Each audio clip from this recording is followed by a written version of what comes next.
Kanhi pulis mauna sa ang suspect sa pagpadulis sa lain na usab nga convenience store. Kapin 2 ka milyon ka pesos nga shabu nasakmit sa kapulisan atol sa usa ka buy-bust operation sa Talisay. Mga mayor sa Mandaue, Cebu ug Talisay nangita og solusyon sa baha. 17 million pesos nga budget alang sa emergency flood project sa Dakbayan sa Sugbo, wala aprubahi sa konseho. Gila nga mastermind sa pagpaduli sa usa ka armored car sa bangko sa may Robinson's Place, miangkon sa sala at ubangan sa korte pinaagi sa plea bargain.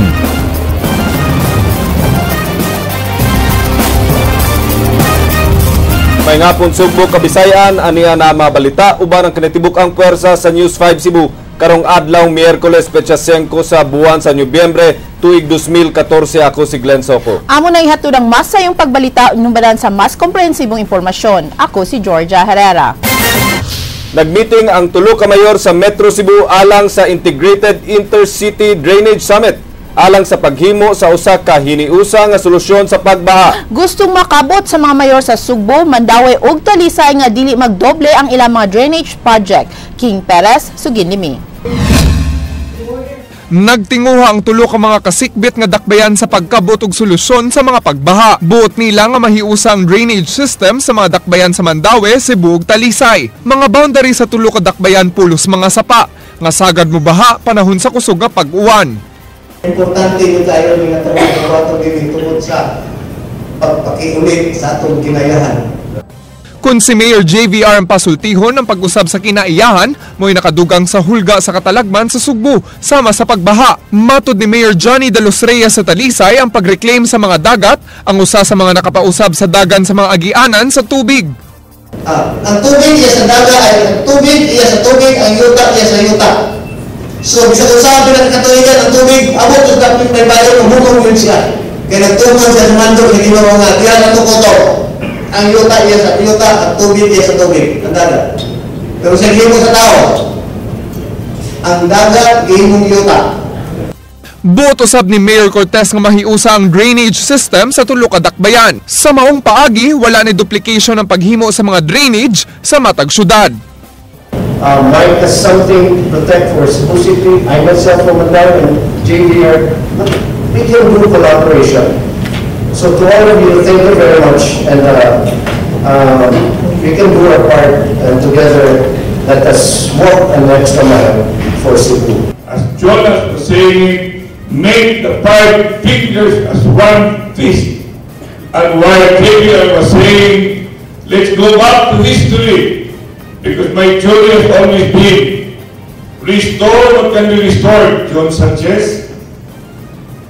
Whatever cannot be restored, replace approximately. They bring back a semblance of the balance of ecosystem. King Perez, News 5. Ug balikan nato ang balita sa pagbasura sa konseho sa Dakbayan sa Sugbo sa 70 milyones pesos nga proposed budget alang sa emergency flood project. Mihimo og komitiba si Mayor Michael Rama nga mao'y magtutok sa problema sa baha sa Dakbayan nga mao'y misugyot sa maong budget. Leslie Kimenade Vistil, Suginlimi. Usa sa mga sakop sa komitiba nga nagtutok sa problema sa drainage sa syudad mo si Engineer Jose Maripublete. Ilang giduso ang 70 million pesos budget sa konseho, pinaagi kang Konsehal Jerry Carillo. Ang budget naglangkob sa dredging sa kasapaan ug pagpalit og mga ekipo. Atol sa sesyon kaganina, wa magkasabot ang mga konsehal. Gipasabot ni Konsehal Jerry Carillo nga ang maong budget alang sa kasulbaran sa problema sa baha sa Dakbayan nga angayan sa hatagan og solusyon. Apan gibaraw kini ni Konsehal Cecinio Andales kay matud pa iyang nakita nga waste of money ang gipaluyuhan ni Carillo kay iyang nakita nga ang dredging dili mo solusyon sa baha. Purpose of the augmentation is for dredging because we have been spending a lot of millions of pesos for dredging the chair, and it seems that it's only a palliative measure. That cannot solve the problem of flooding. As a matter of fact, there is now a meeting among the city mayors, Mayor Mike and Cortez, and oh yeah, they have a daily summit. So we have to wait for that because we will be wasting money. Human sa mga argumento, nakabot nila nga ipaagi na lang sa pagbutar ang pagtugot sa maong proposed budget. Raise your right hand. 2, 3, 4. 6, Mr. Chair. Si Konsel James Cuenco ang mi-abstain samtang nawa siyang lingkuranan si Konsel Mary Ann de los Santos. Hinungdan nga wa maaprubahi ang budget. Unumra ang miuyon niini nga mga sakop sa Team Rama, samtang 7 ang wa miuyon nga mga sakop sa BOPK.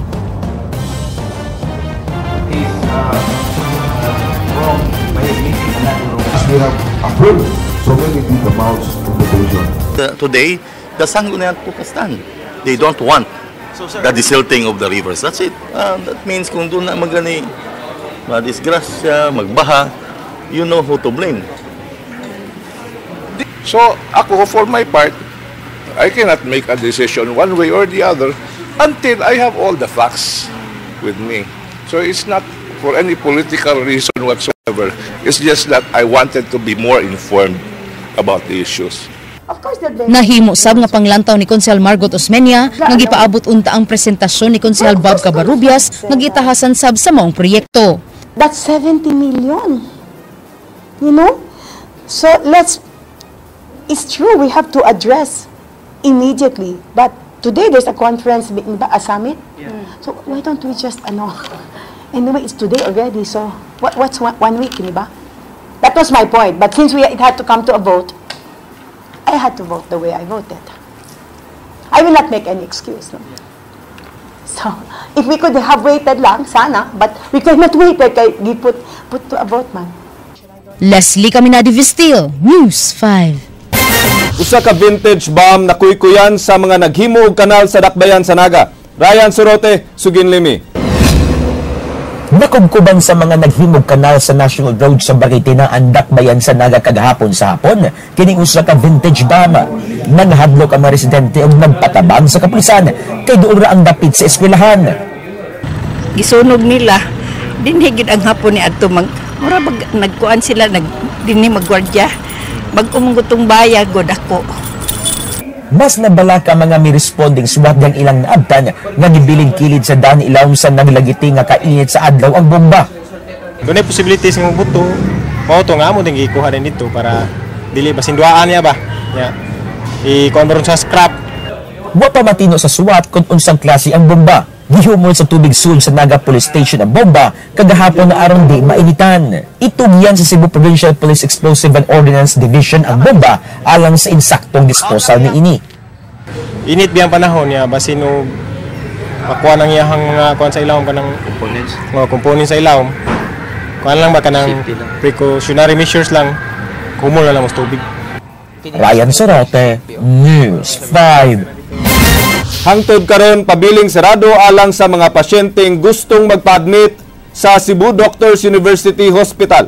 Kini human masunog ang linen department sa maong Tambalanan niadtong miaging semana.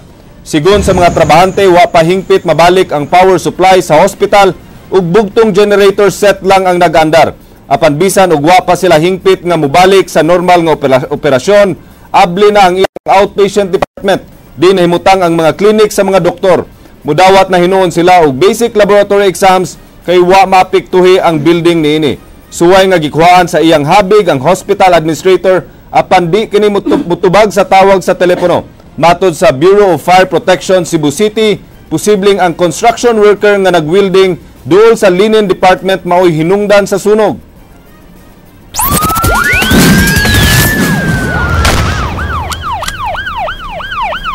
Kanhi pulis mao gihapon ang suspect sa labing ulahi nga pagpanuli sa laing nasab nga convenience store. Andrea Patania, Suginlimi. Ang Root Stop Convenience Store sa Maidan M. Velez, Barangay Guadalupe, mao ang bag-ong biktima sa pagpanuli sa pasado alas 3:50 kaganihang kadlawon. Matod sa gwardya ug cashier nga wa nagpaila, ang duha ka lalaki nagpili-pili pa og bino sa sud ug migawas. Pagbalik nila, gitiunan dayon ug gidisarmahan ang gwardya. Dua ka laki lagi ma'am ni sulod rin na nagtuom yung customer. Matog asisan pa nako kay nangutana man to sila og pilay presyo sa ilimnon dia. Okay. Matog asisan sad nako ana. Motong nagstorya to sila duha. Nigawas na niya. Ako nigawas sad ko kay padong sa dunta ako maghinlo di sa gawas. Pagkatagtao, datingaman ko, pagpadung na ko sulod diya sa portahan, na may, sunod mo sila balik, mo to, ni-declare na sila og kuan, tulis daw. Nada ang 23,000 pesos nga halin sa tindahan, ang bag sa tindera nga dunay 200 pesos ug ang tulo ka cellphone nga pang-load sa tindahan. Ang mitiun sa gwardya, nagsulubog itom nga bike helmet, guwangon ug dunay tunggoy-tunggoy sa iyang buhok. Samtang ang mitiun sa cashier, nagkaw ug arang-arang ang pamorma. Pag-imbestigar sa Guadalupe Police, nadiskubrihan nga wa di ay ma-plug ang power sa ilang CCTV camera. Apan gipatanaw ang cashier ug gwardya sa CCTV footage sa pagpanuli sa Alberto's Pizza, diin si XPO2 Eugene Salingay maoy gitumbok nga suspect ug positibo kini niyang giila nga maoy mitulis kanila. Ang grupo gihapon ni Salingay ang suspect sa insidente nga mao say suspect sa pagpanuli sa Western Union, Alberto's Pizza ug 7-Eleven. Pare-pareha. Ngayon nakaingon ka ma'am, sa similarities kini mo nakita sa ilahan duha. Sa duha ka video. Ang ilang shapes now. Okay. Sa pa? Pareha nagkaw. Mora. So, meragda ko yung pagduda ma'am nga mo gyapon to silang grupo ha. Gipasabot si Hepe sa Mobile Patrol Group nga wa gyud sila nakaresponde sa maong alarma sanglit wa sila pahibaw sa Police Station 9 kabahin niini. Na radyo ba daw na wala so far. Wala daw kuan. Wala itawag dito. Wa masasamong record kay kada alarma namin yung record na. At isay cooler o sa time nga pila yung responding time naka-record na dito. So far sa ako wala. Kasi yung SOP, sir, especially in any mga cases nga dagko nga alarma. Plus alarm ko na siya, kanang all units na siya, mo cooperate. Apan mato ni Station 9 Chief Rosario nga wa nila na-notify ang taga-mobile, sanglit dugay sab kaayo naka-report sa insidente ang empleyado ngadto kanila ug wa sab sila magdahom nga business establishment di ay ang nabiktima sa tulis. Bakit sir nakaligtaan? Nakaligtaan ba, sir? Hindi man kasi yan eh. Siyempre, nagpagpunta ng tropa doon, tsaka pala nila na establishment pala yung establishment pala yung na tulis. To tell you honestly, John, no, resulto gid sa mo. Like sa among part lang. Pero it's not kwan lang hulong me or what, no. Dilil na ko ikuan kung what will be the move, no. Sa nga mo lang is padayon nato ang kuan na gid nga di na pud mahitabo. Wa gisalikway ni City Intelligence Branch Chief Romeo Santander ang posibilidad nga dunay nagpaluyok ang salingay nga pulis o opisyal sa gobyerno. Posible sab nga ang ginagmay nga pagpanulis karon usa ka fundraising activity alang sa mas dako nga operasyon mao nga subsub karon ang ilang pagpangita niini. Analysis wise, kuan sila sa mga ginagmay siguro kasi sila plano for the bigger one. Plano na sab sa kapulisan nga i-adjust ang ilang police deployment base sa crime clock nga natala karon, diin kasagaran sa mga pagpanulis mahitabo na sa kadlawon. Padugangan sab ang police presence sa mga soft targets sama sa convenience stores o gasoline stations. Gipay mangnuan sab ang mga tag-iya sa mga commercial establishments nga di ipamultitask ang ilang mga gwardya aron makafocus sa ilang pagbantay sa seguridad. Yung lady guard is parang may ginagawa pa siya aside sa magmamapata siya. So nagpanggap na customer yung yung mga tulisan. Then nung nakalapit na sa tinutukan kaya hindi na nakareact yung natin. Yung lady guard. So ang advice ko naman siguro sa mga this establishment, mas maganda siguro is yung guard nila, yung mga guard nila is mag-focus naman talaga sa sa pag-guard din sa pag-observe sa mga customer. Andrea Patenia, News 5. Usa ka pasyente kinsa nang inahanglan og kwarta alang sa iyang pagpatambal na biktima sa pagpangilad sa usa ka nagpakaron ingnon nga nurse. Mubalik si Andrea Patenia. Imbis nga ang iyang recovery maoy gahinan og oras, ang pagkasikaso na hinuon sa kaso sa pagkabiktima niya sa pagpangilad ang giatiman karon sa 27 anyos nga si Gigi. Niadtong Oktubre 21, nagpost si Gigi og advertisement sa iyang gibaligyang cellphone sa ayos dito og olx.ph aron makatabang unta sa galastuon sa iyang thyroid operation. Pagka-admit ni Gigi sa Chongwa Hospital sa sunod nga adlaw, mi contact dayon nila ang usa ka Ryan Enriquez nga nagpailang emergency room nurse sa Perpetual Succor Hospital aron pag-ingon nga interesado siya sa cellphone nga gibaligyag tag 7,500 pesos. So pag-post nga mo, di siya og text the next day nga iyang paliton, na sure buyer daw siya. Wala siya mukhang sa price. Ang iyang exact message was, "Hi, I am Ryan Enriquez. I'd like to know if your Alcatel PAPC 9 phone is still available. Yeah, I'm an interested buyer." So, nakikita si Ryan sa bana ni Gigi dito sa Visayas Community Medical Center gamit ang alibi nga duna siya ihatod nga pasyente sa ER, mao nga dito na lang kunuhay sila magkita. Pag-meet nila, gikuha niya ang phone, gitestingan, at ubangan sa akong husband. After sa testing niya, yan gipunta ng husband if asa daw ang accessories and the charger.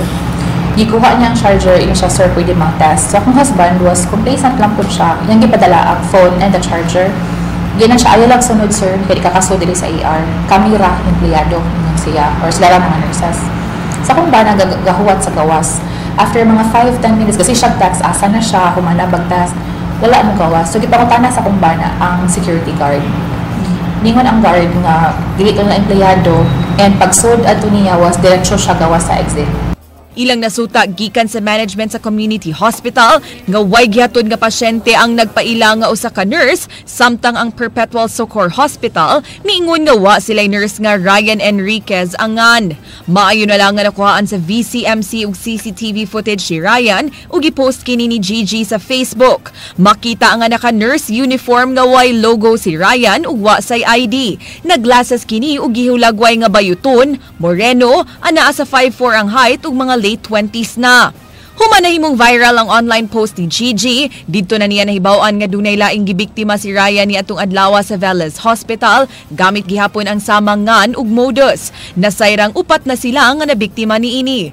Nagdumili sa pagluwat og pamahayag ang Community Hospital Management apan mipasalig nga ilan ang giimbestigar kung giunsa pagsud ni Ryan sa ilang emergency room. Gipablotter ni Gigi ang itabo sa Cebu City Police Station 2 ug mutabang sila sa biktima sa pagpasaka og kasong estafa batok sa suspect. Mupatawag og emergency meeting si Station 2 Chief Wildemar Chu sa mga security officers sa tanang hospital sa iyang area of responsibility aron tambagan sila kung unsaon pagpahugot sa ilang seguridad sama sa pagdili sa pagpasud og nurses gikan sa ubang hospital kung wa kini ID. Ang internet nahimo ng usa ka powerful marketing tool nga nakatabang sa pagpalambo sa mga negosyo. Apan usahay mapahimuslan kini sa pagbuhat og nagkalain-laing mga binuang, mao nga kinahanglang magmabinantayon ang matag online seller ug online buyer sa ilang sudlan nga mga online business transactions aron pagsiguro nga di sila mabiktima sa pagpangilad. So it really requires security awareness that they should also be kanang security conscious na dili all the time the person you've been transacting with, you can immediately trust them. So, dili ang atong general na gi-expect na ang mangilad katong mga hugaw o sinina o batignaw, pero naay mga arangan sad, naay mga gwapa, mga tsuraan, saktos barog, naka-uniform, no? So, sama aning incident karon. Andrea Patenia, News 5.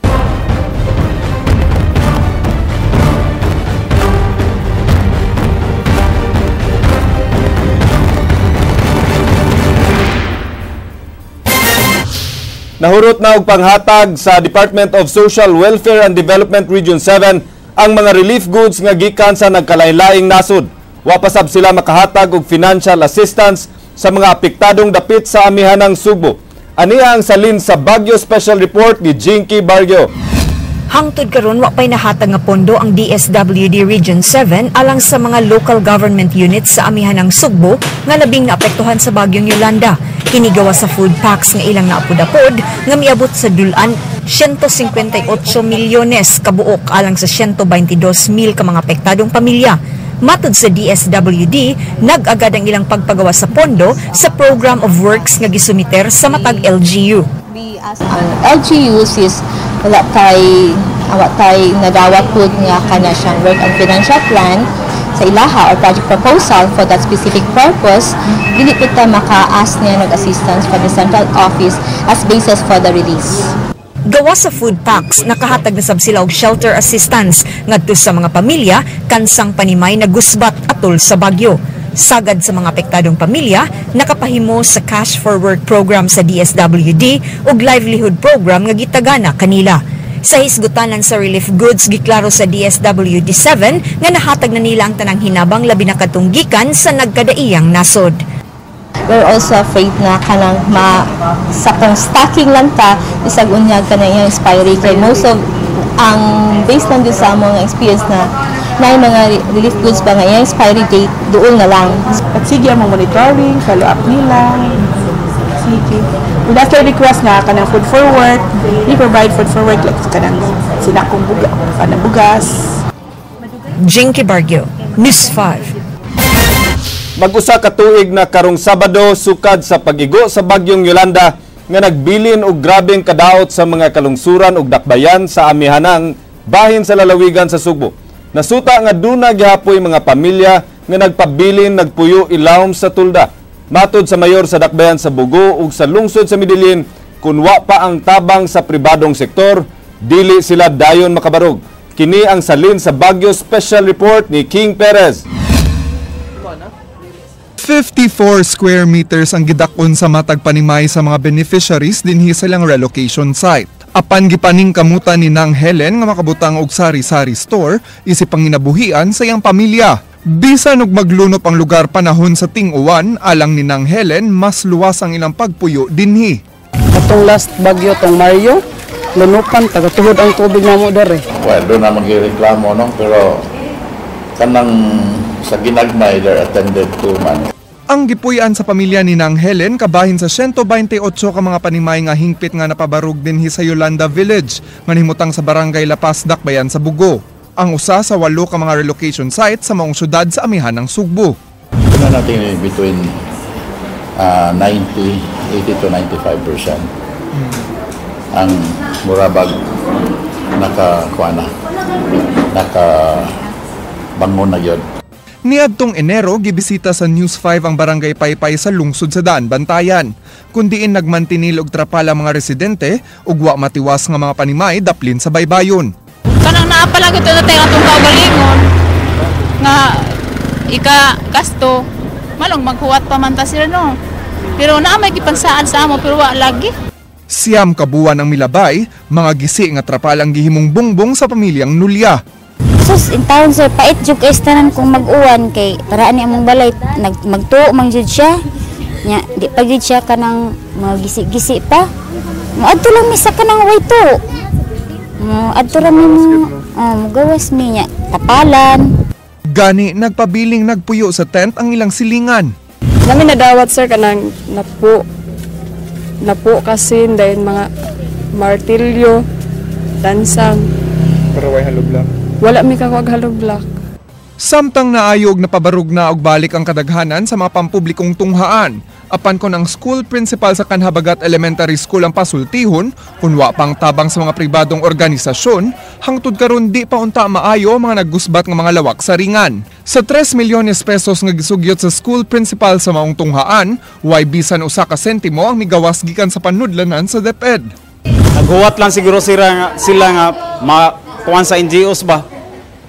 After that, basig sila na sa mo repair sa katong remaining school buildings nga wa pa ma-repair. Ang mayong leksyon nga among nakatunan na to was dili na lang gid magsalig. Muna na akong problema. Actually, the money that has been released to us is only mga 4 million. Alang kang Mayor Ramirez, di masaligan ang nasudnong kagamhanan sa pagtubag sa mga panghinahanglan sa mga apektadong lugar. Nakadawat og 5 milyones pesos ang lungsod sa Medellin gikan sa Department of Interior and Local Government.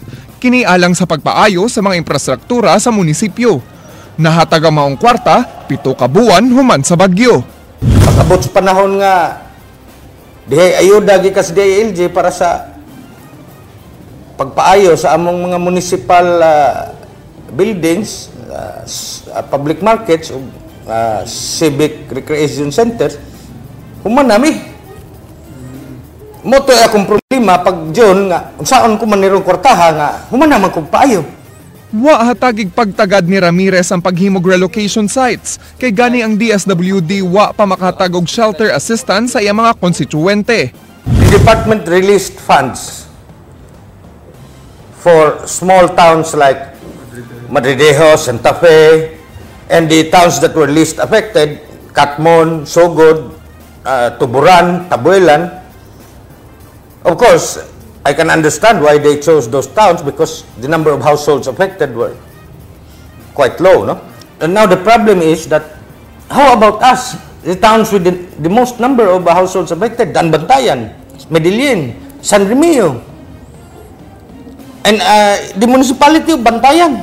Can you imagine you're in a town, your two neighbors have already received theirs, while you're the biggest town, you haven't received yours? Can you imagine the disgruntlement of the people there? Bisan og mibalik na ang panginabuhian sa Bugo, giangko ni Mayor Juni nga suliran gihapon ang pag-relocate sa libuan ka mga pamilya. But if you want to build a house for them, number one, they should own the lot. Number two, if they don't own the lot, the owner of the lot should agree that ayuhon ang ilang bahay. So these are the mga jutay issues that we have to resolve, mga concerns po nila nga atong i-resolve.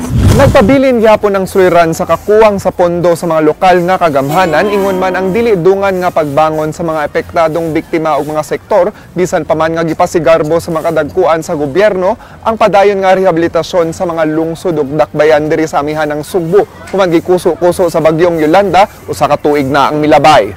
King Perez, News 5.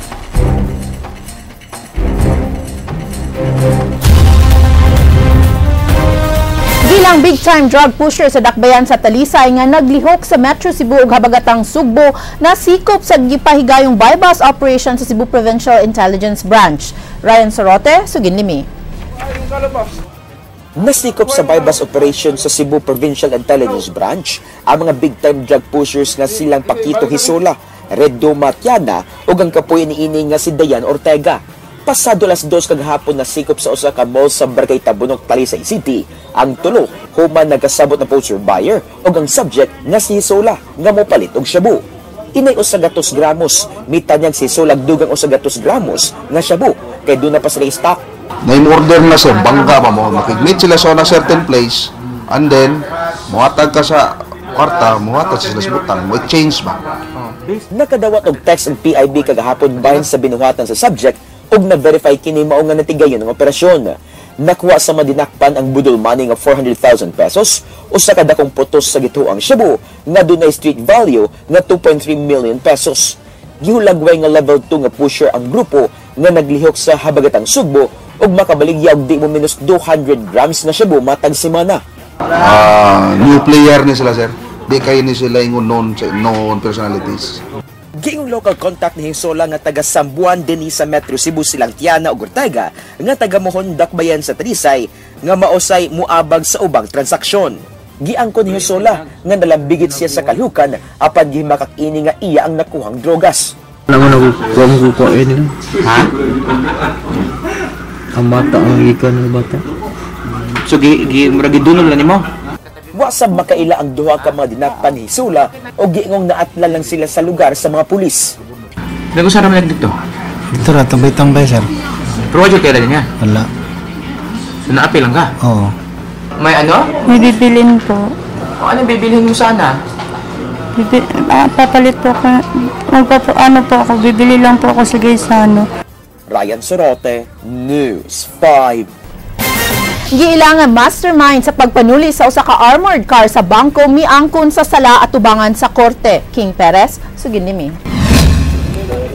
Misulod sa usa ka plea bargain ang duha ka mga akusado sa pagpanuli sa usa ka armored car dito sa Robinson's Place sa Fuente Osmeña niadtong tuig 2011. Si Junjun Cabando mao gitudlong mastermind sa pagpanulis ug nagkatubang sa kasong robbery with homicide. Samtang ang iyang kapuyo nga si Marilyn Lagitaw, akusado isip accomplice sa krimen. Ang duha nadakpan dito sa Sindangan, Zamboanga del Norte. Dili makalimtan sa mga Subuanon ang usa ka madugo nga panghitabo tulo na katuig na ang milabay man gituli sa usa ka armadong grupo ang usa ka armored car nga naghatod unta og kwarta sa usa ka money changer diri sa Robinsons Fuente, Dakbayan sa Subo. May resulta kini sa kamatayon sa tulo ka mga tulisan ug duha ka mga security guards. Anaunta sa 1.2 million pesos na nakuha lang Cabando og mga kaubanan apan nakuha kini og balik. His intent was to let his girlfriend out on probation because the penalty, impossible penalty of that would be probationable. For Junjun Cabando, it's he pleaded guilty as charged because anyway we already presented the evidences. Sa gihimong plea bargain, mahimong silutan sila Gitaw sa pagkapriso gikan sa duha ka tuig ngadto sa 4 ka tuig ug 2 ka buwan. Samtang ipahamtang ang tukmang silot batok ang Cabando tungod kay siyang giilang nga mastermind sa krimen. Even if the accused pleads guilty, the prosecution has to present evidence. Matud ni Police Inspector Romeo Santander, kinsa maong investigador sa krimen, ang pag-angkon sa mga akusado kalampusan sa mga biktima sa maong krimen. Siguro sa among part is that's a good development actually, ma'am, no? Kay Taga-Agustisya sabi na itong nabiktima, itong napusilan, tapos namatay, is natagaan nila o desustisya na lang. King Perez, News 5. Glenn, mga kapatid, 50 kaadlaw na lang. It's my most favorite time of the year. Pasko na, Glenn. Bitaw dali na kayo ang panahon, no? Yes. Mag-ihap na pila ka buok atong tagaanan o regalo. No, mabalit ang Christmas lights. Mga inaanak, purting daghana ra bagyo, Glenn. Maghuwat na sa 13-month pay, mga bonuses, uguban pa. Daghang malipay, anak. Kadawat po siguro ta, Glenn. Pero pila ka adlaw gikan karon, Attorney Georgia, kasumaran sa pagkaitabo, no, sa bagyong Yolanda, mo na nga nagsugod na ta og pagawas og mga stories, no? November 8 is the 1-year anniversary. So, atangin ninyo ang atong mga storya naghihimo special good para sa bagyong Yolanda. In commemoration. In commemoration. Yes. Christmas na natay. 50 days. 50 days, 50 kadlaw. Hinay-hinay nag-ipon. So, maukadto ang mga balita sa Aksyon Bisaya. Kini si Glenn Soco. Daghang salamat. Ako si Georgia Herrera. Bisan asa, bisan kanusa. Kapatid. Kay di lang kutob sa balita. Aksyon!